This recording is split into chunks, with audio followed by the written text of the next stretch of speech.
you guys? Welcome back to As Told by Kenya.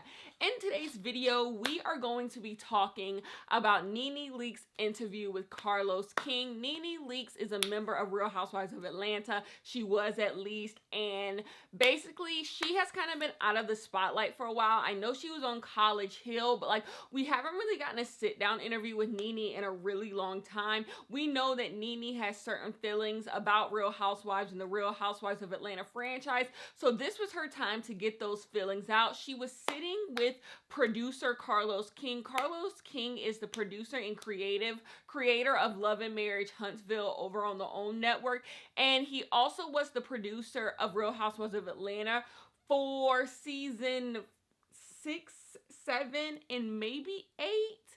Something like that. A few seasons of Real Housewives of Atlanta. If you can think of a good season, like a really good season of Real Housewives of Atlanta, Carlos King was probably the producer of it, the lead producer of that. And basically they have come together and they have done this interview. Carlos King has his own podcast that he does, and Housewives stars come on all the time, specifically from Real Housewives of Atlanta and Potomac. They come over on the podcast all the time and do stuff for that podcast. Now, neither of them are in good standings with, everyone. A lot of people do not like Carlos King because Carlos King has some beef with Kandi Burruss. There was a whole issue with an Escape biopic being shopped around. Kandi believes that Carlos King tried to steal their likeness, the Escape crew likeness. Carlos King doesn't see it that way. So there's beef back and forth there. And a lot of times people feel like if Carlos King is talking shit about Real Housewives of Atlanta,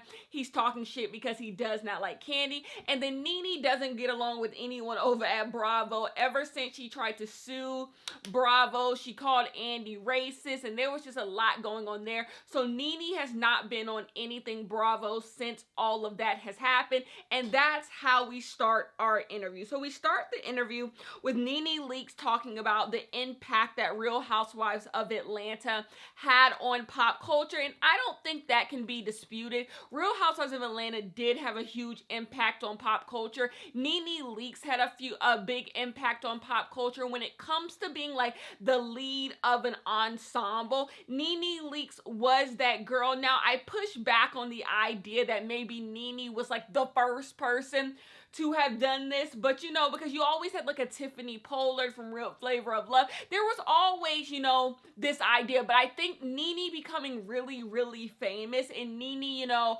becoming the star, that was 100% on NeNe. And I think Real Housewives of Atlanta is very important for the ensemble, and we would go on to see more black ensemble casts come because of Real Housewives of Atlanta. So I do agree with NeNe in many ways when she talks about the impact she has had on pop culture and the impact that Real Housewives of Atlanta has had on pop culture. When Real Housewives of Atlanta started, baby, everybody and their mama was watching Real Housewives of Atlanta. I am someone who loves reality TV, especially reality TV in that early phase of reality ensemble television. I think if it's done right, it can be something that is very good, and it also can be something that is very, very respectable. I think reality TV is an art form. I think the people who are on reality TV and make good reality TV, they are doing something that a lot of people cannot do. The production crews of these shows are doing something everyone cannot do, and there's a reason why certain reality shows work and other reality shows do not. So I do want to give NeNe Leakes credit for that, and I also want to give NeNe Leakes credit when NeNe Leakes was talking about how she put her everything into Real Housewives of Atlanta. In the beginning, you can very much so tell. You can see NeNe's brain was always working on how to make a scene good. NeNe knew what made good television, and she always clocked in and made sure she was going to give the best that she could. So I want to give credit to that as well, because everyone cannot do that. It's the reason why the shows suck now. Coming in and wanting to make good television, wanting to not phone certain things, and NeNe was good in her scenes, but NeNe was also good in confessionals. NeNe knew what to do, and I think when you start to see the demise of a NeNe, you see it because NeNe doesn't care anymore. You see NeNe slowly not caring anymore what going on. So yeah, I do want to give her that. Another thing I really enjoyed about NeNe's interview, I liked her talking about how all the ladies came to be, and I loved her talking about like who she was jealous of, who she wasn't, her saying that she didn't want Phaedra on the show. You could tell when NeNe was acting like she didn't know who Phaedra was from Athens, like you could tell she didn't want her on the show, her believing that housewives should be a certain thing and that's why certain people she didn't want on the show, and back and want to get into her talking about who is a star and who is not. I think that this word star is like getting confused. I'm assuming NeNe means like who is like a reality TV star, like who, if they are on your screen, they are just a star. And I actually agree with what most of what NeNe had to say. I think her best read is actually on Kenya.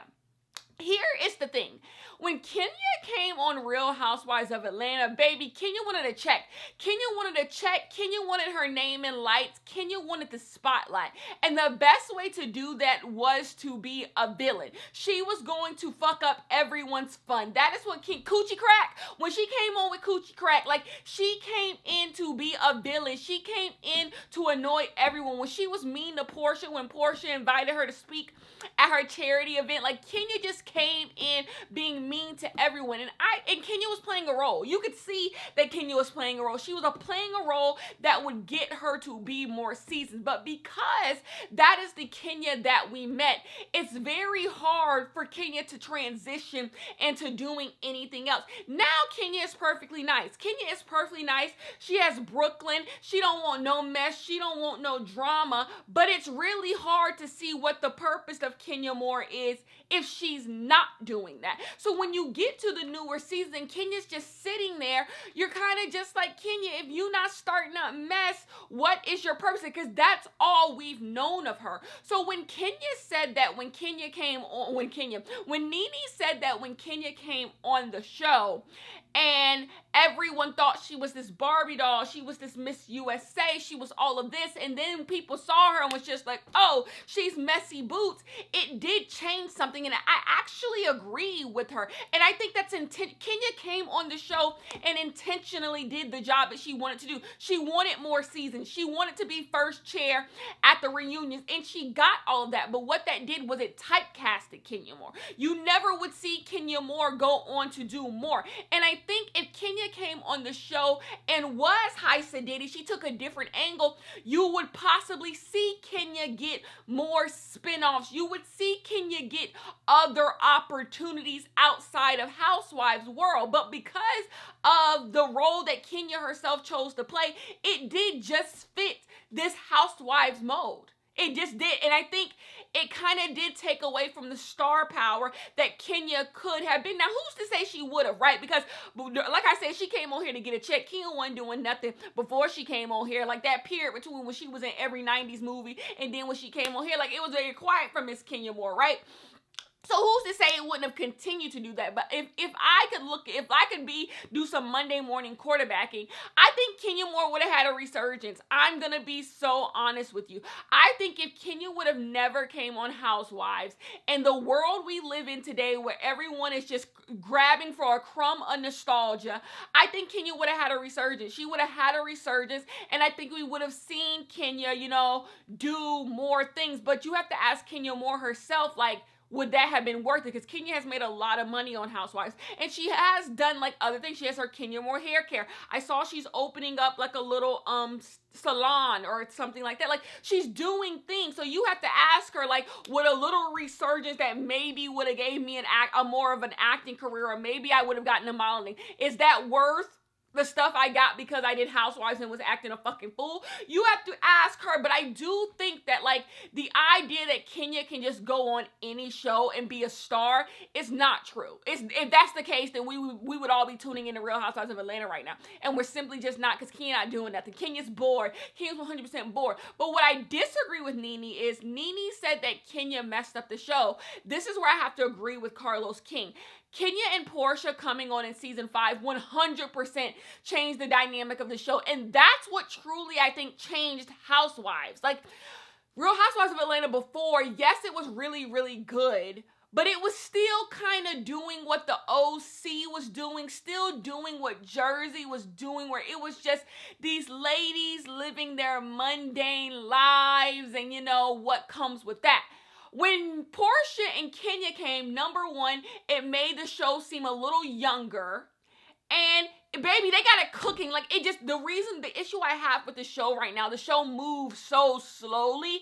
Kenya and Porsha's arrival makes the show move so damn fast. And it all just works. So I do think Housewives of Atlanta becomes better once Kenya and Porsha make their arrival. Something else that she was talking about, she said if Kandi was a star, Kandi is her star in like her escape in her escape world. And I think Kandi is one of those people who's always going to land on their feet. You could drop Kandi off in the middle of nowhere. Kandi's going to leave that place rich. Like, Kandi is always going to find opportunities. Kandi always is going to be on the other half of, like, she's always going to be on the good side of a situation. Like, that is just what Kandi is. Kandi is also someone with extreme amounts of luck. Like, she's just one of those people. Like, Kandi is just one of those people. You know Kandi always going to have $1. Like, that's just what she gives off. And there's nothing to, like, be contrary to that belief, you know? Kandi is always going to be fine. But is Kandi a star? Once again, I ask, are you watching Real Housewives of Atlanta to see her? If Nene was on Real Housewives of Atlanta, I would tune in just to see Nene. Even when Nene, when she was on her way out the door and she was being mean, funky, and nasty to everybody, I still wanted to see Nene be mean, funky, and nasty to everybody. Like, it's true. I still wanted to see her be like, Nene just has that je ne sais quoi. And Kandi, like, even when Kandi was doing the escape show that I really liked that came on this year, baby, I wasn't tuning in to see Kandi. I wasn't tuning in to see Kandi. I was tuning in to see them sisters beef with each other. So, but that doesn't take away from the fact that Kandi has been so good on Real Housewives of Atlanta. Season 6 of Atlanta is really good because of Kandi. Kandi's personal storylines that she has given to Real Housewives of Atlanta are so good. The issue with Kandi on the show is they've run their course. Kandi does not want to be there.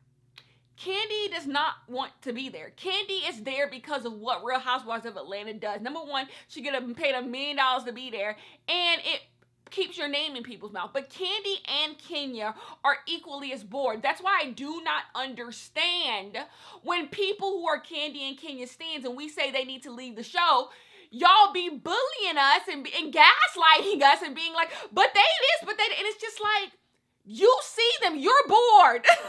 You are bored. Like, we're bored. Kenya and Kandi are bored, and so are you as a fan. Like, they don't want to be there. They want to be there because it's money, but you can see they don't want to argue with fucking Courtney all day. They don't want to argue with Marlo all day. Kenya and Kandi have no respect for Marlo. I don't think Kandi and Kenya have respect for Marlo as a basic human being. So why would they argue with her? Like, they don't want to be there. And then the girls who are there don't want to pick a fight with Kandi and Kenya because they're like, all they fans gonna do is bully and jump us after, like, when the show airs.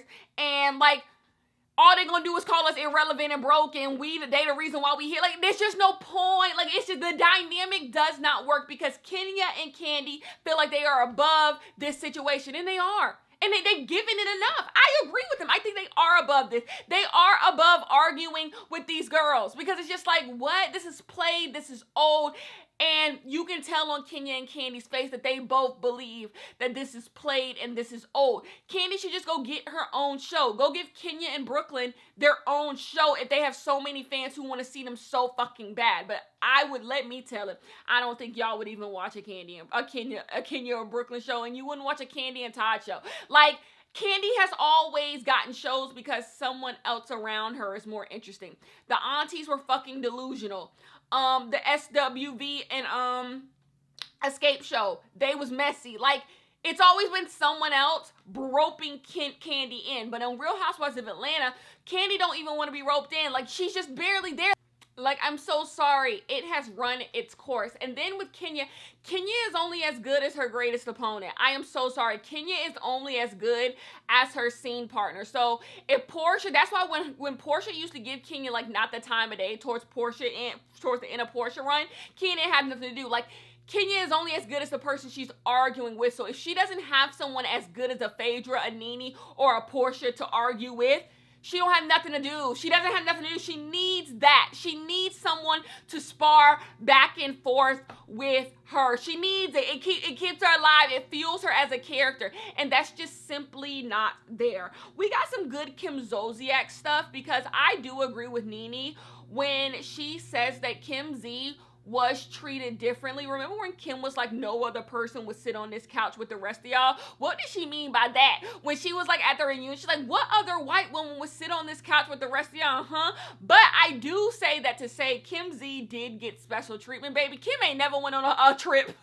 Kim ain't never been on a Housewives trip, and Kim was on Housewives for how long? And then Kim leaves Housewives early and is rewarded with her whole spinoff show. She is rewarded with a spinoff show that got damn near 10, 11 seasons. That is what happened. So I do agree with Nene when Nene says that, like, yeah, she could have been difficult, but there have been other difficult housewives who didn't get like treated the way that I was treated. 100% there is some phobias, some phobias and phobes in there as to why, and some ist in there as to why that would be the case, because Kim did just leave Real Housewives of Atlanta high and dry, and they just let her. Kim wasn't even filming that last season. She was there. She was barely there, and it was just like, guess that don't goddamn matter. So I would agree. And then when you take into account, like when Kenya didn't want to show her, Kenya didn't show her wedding, and Kenya got kicked right off the show, but Giselle Bryant don't get to show a damn thing on Potomac,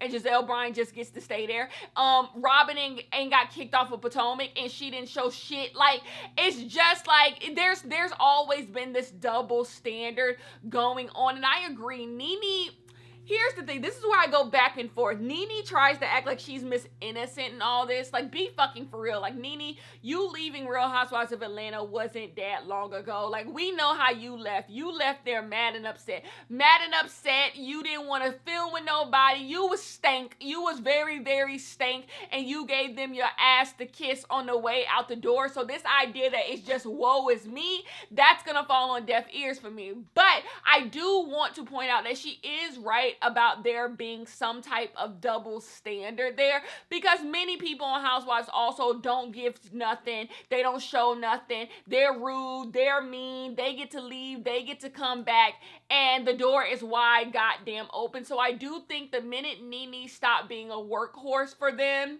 that is when they were like, Nene, you can leave. I do remember the phasing out of Nene. Nene is correct about that as well. They did start to phase her out. There was whole episodes. Go watch Nene's last like 2 seasons. There's whole episodes Nene just not in. Nene is just not in. And when you take it when Housewives was in its like heyday, we would go all the way out to LA to see Nene, baby. That's another thing that's really weird about the new seasons. Like, if you're not there, the production crew just doesn't film with you. And that's really weird, because Real Housewives of Atlanta was never built on this, Real Housewives period, was never built on this idea that everyone had to be together all of the time. That's what makes Real Housewives of Atlanta so stupid right now. This idea that these girls just like need to be around each other all the time. You would just follow them in their day-to-day lives. So when like Kenya's not there or Kandi is not there, why the fuck aren't we with them? Why aren't we following them to whatever they're doing? Because this is us documenting their lives. They don't just need to be around and they're around everybody. It just seems cheap. Like, y'all trying to cut production costs, or y'all just lazy and don't want to send a couple cameras to follow them. That's another weird thing that goes on. Like I said, the show has no movement. Current Real Housewives of Atlanta has no movement. And like, you just jump from scene. It's like 3 scenes in one episode. Sometimes one scene take the whole episode. It's just like, what happened to like different moments? What happened to this like being, for them to, there being some juice in a battery in this show? That's another issue I have with the show. But I agree 100% on Kim Z being able to do what the fuck she wanted to do, and no one had any problem with it.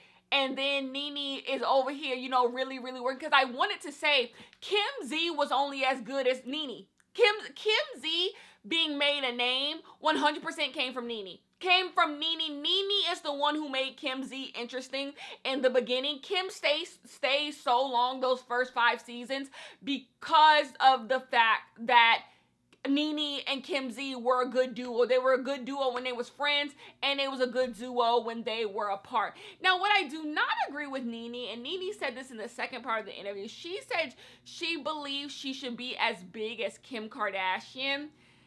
That's just coming from, like, you know, sniffing your own drawers a little bit too much, because you're taking out all the things that work in Kim Kardashian's favor to get Kim Kardashian the way that she is, because no reality star is as big as Kim Kardashian. So it's not just a black thing. It's clearly has to just be a Kim Kardashian thing. No reality star, take Bethany for example, no one has ever been as big as Kim Kardashian is. Kim Kardashian is world mega A-list famous. So, like, I think we're not fully diving into it. Number one, NeNe, your name has always been aligned to Real Housewives of Atlanta. It was never the NeNe Leakes show. It was never the NeNe Leakes show. You never even got a spinoff from Bravo. It was just Real Housewives of Atlanta. Your name has always been plugged into Real Housewives of Atlanta. And there's no real proof that if you're not on Real Housewives of Atlanta, people would even invest in you.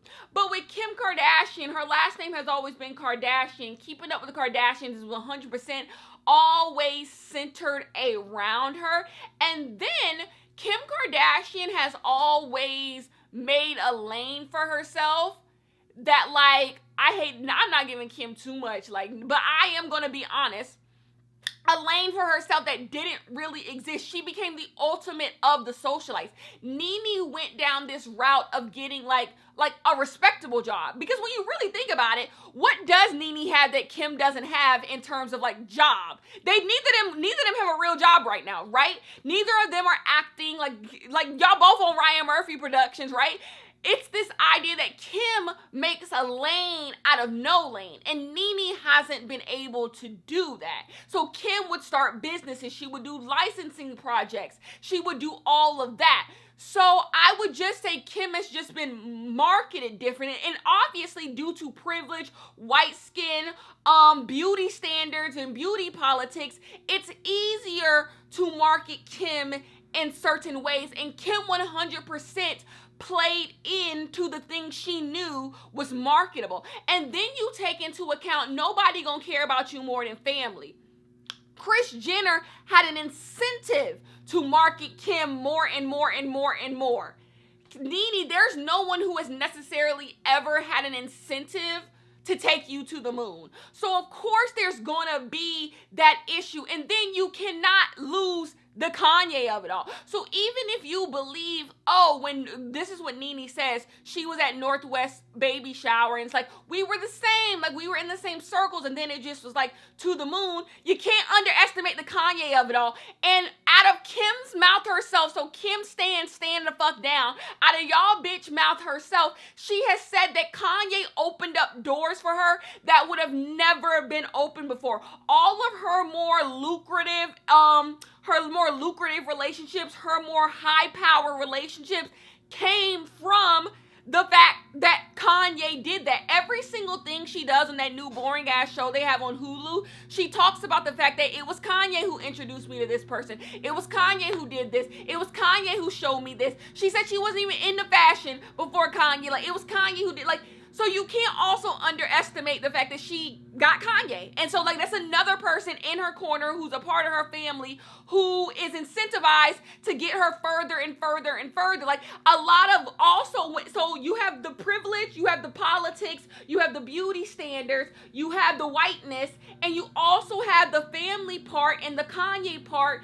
A lot of things have fallen into place for Kim Kardashian that has allowed Kim Kardashian to just go up and up and up and up.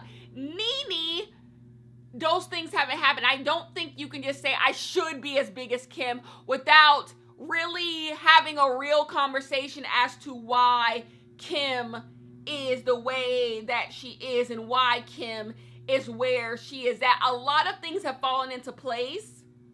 And so opportunity has meant work. You know, there's always been an opportunity, and Kim has risen to the occasion to work. Now, NeNe had those opportunities. Who's to say she wouldn't rise to the occasion? But then she talks about being blackballed. I already told you I believe NeNe is blackballed, because like there's no reason why everybody and their mama got a daytime talk show and NeNe doesn't get one. I don't see how no network would invest in a talk show with NeNe. I don't see, like, the powers that be are knocking NeNe on the head. And that's when the Kris Jenner of Kim comes in. Kris Jenner knows how to grease the right hand. She knows how to grease the right hand. She knows who to talk to elevate her kids. So like I said, nobody gonna work harder for you than family. Like, Kris Jenner is the manager and her mama. She has all the incentives to get Kim further. There's no one in your corner, NeNe, who would care enough more than you. And so that's another thing that has worked in Kim Kardashian's favor. So it's just, there's a lot going on, and there's a lot you have to discuss, and a lot of layers you have to take back that really go into why a Kim specifically is as big as Kim. Because like, none of the White Housewives are as big as Kim either. So like, there's just a lot of layers that aren't being discussed. So I can't give NeNe that one either. But what I will give her is, Andy does owe everything to those Housewives girls. Like, Andy likes to get up here and just talk all that sweet shit about how smart he is and how he knows how to do this and how he knows how to do that. Baby, them OC girls, them New Jersey girls, and them Atlanta girls was giving him everything. Was giving him everything that they had. Like, I am so damn sorry. The reason why Andy is the way where he is, Bravo is the way that he is that those franchises, baby, they was clocking in the work. They was clocking in the work. So I do agree when NeNe says, like, everything Andy got is on their back. That's true. That's 100% true. Now, where NeNe loses me is, now, you was calling Andy all types of names and stuff, but it's like, we can be friends again? I don't know about that. That makes me, like, question the validity of your claims and how you really felt about him and why you said those claims. If all of a sudden it's like, ooh, but we can be friends again, I do not know. I do think it's really interesting. Another thing I'm not giving NeNe is her read on Kandi. I don't think Kandi came at NeNe first. It's very clear from the very beginning when Housewives started, Kandi was not about to kiss NeNe ass. When Kandi came in, she was like, I'm not giving NeNe what she want. I'm not about to kiss NeNe ass. And that's exactly how I would come on Housewives too. Like, bitch, we on the same goddamn show, so keep it cute. But Kandi did not pick a fight with NeNe. NeNe 100% had an issue with Kandi. NeNe 100% was throwing jabs at Kandi. And then Kandi got riled up because she wasn't going to bow down to NeNe. So this idea that Kandi just like hates NeNe, I don't think that's how the story goes. And I think Kandi has always had respect for NeNe. And also, she was talking about Kandi forgiving Porsha. I always tell you, I don't think Kandi likes Porsha that much either. I think towards the end, Kandi being cool with Porsha is because Porsha was good for the show, and Kandi is trying to make a good show. So, like, I don't think Kandi likes Porsha as much as, like, Kandi likes people to believe she likes Porsha. That's number one. And number two, Porsha, I ain't gonna say Porsha dumb, but, like, Porsha believed the bullshit Phaedra was feeding her because Porsha kind of dumb. Like, it's kind of easy to forgive Porsha because it's just like, she's Porsha. She's Porsha and she know not what she does. And Porsha was genuinely sorry. I don't think Porsha would ever do that again. I think Porsha wanted a friend in Phaedra, and Porsha never really had a bestie on Atlanta, and Phaedra was that, and Phaedra preyed on that. I don't know what else to tell you. Phaedra preyed on Porsha's vulnerabilities. So there's that. So, like, I don't know when you say, like, why she okay with Porsha but not okay with me. I'm just like, y'all just was never gonna see eye to eye. That's just what y'all are. I can't really give her that. I agree with her when she said Giselle Bryant and Robin are not superstars. That's why even when Potomac was good, Potomac didn't get all these views, because like Giselle just be starting shit. Giselle just be starting shit. That's all I can say about that. What else? Who else did you say?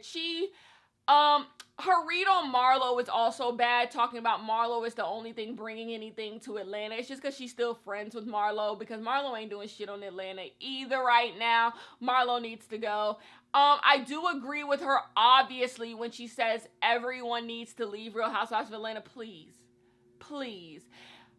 New York right now, the new reboot, it's so fun seeing new dynamics. It's so fun seeing new friends. It's so fun seeing new houses. It's so fun to have new shit to talk about. Real Housewives of Atlanta, I'm tired of talking about the same shit.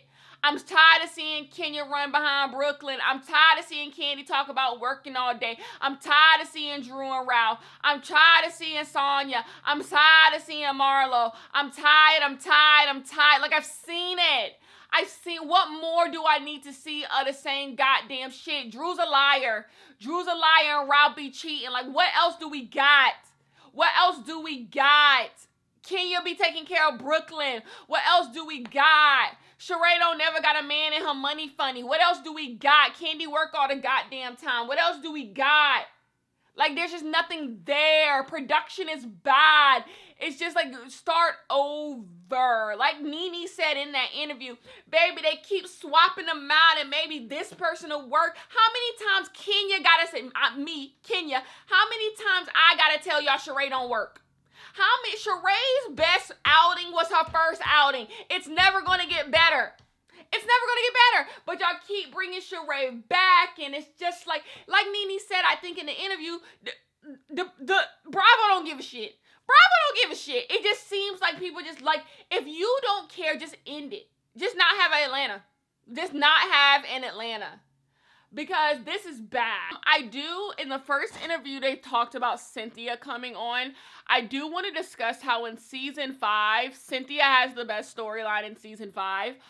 Cynthia has a great first season. We get on Cynthia because, like, Cynthia's kind of boring. Cynthia's first season is so good. When she's getting married to Peter and baby they broke as hell, Cynthia has a great first season. I wanted to give Cynthia that because, like, to hear Nene say that, like, they went back and forth on if they was going to put Cynthia on the show. Cynthia's first season is great because Cynthia showed, like, maybe I can't get it started, but at least I can be vulnerable. And I really like that. I thought it was very interesting when she was talking about how she's the reason why Claudia got a peach. She told them that the thing is, if you go back and rewatch that season where Claudia is on, it's actually a perfectly enjoyable season. It's not as good as the season before. And Claudia's perfectly enjoyable. Claudia just don't got nothing to do, and Claudia is just trying a crumb too hard. Like I don't know, like, Claudia's beefing with Nene, and it's just like, who is this beef for? Like, something about it, I don't want to say Claudia was set up to fail, but something about Claudia being on the show just didn't work, and I can't quite put my finger on it. It's not because she was beefing with, like, it was just, Claudia just didn't have something. I don't know what that something is, but Claudia did not have it. Yeah. Overall, I thought the interview was really, really good. Some things I fully just don't agree with. Like I said, I think Nene's read on Kandi is wrong. I think Nene's read on just her, like, certain things about pop culture and where she fits in it is wrong, but also there's times where it's really, really right. Now, Nene's hair looked amazing in that interview. Come on. Yeah, so that's my take on it. I enjoyed hearing what she said to say about Greg. Nene's good. That interview was more enjoyable than every episode of Real Housewives of Atlanta this season. What you want me to say? I don't know what to tell you. Anyways, I will see you guys in the next one. Peace.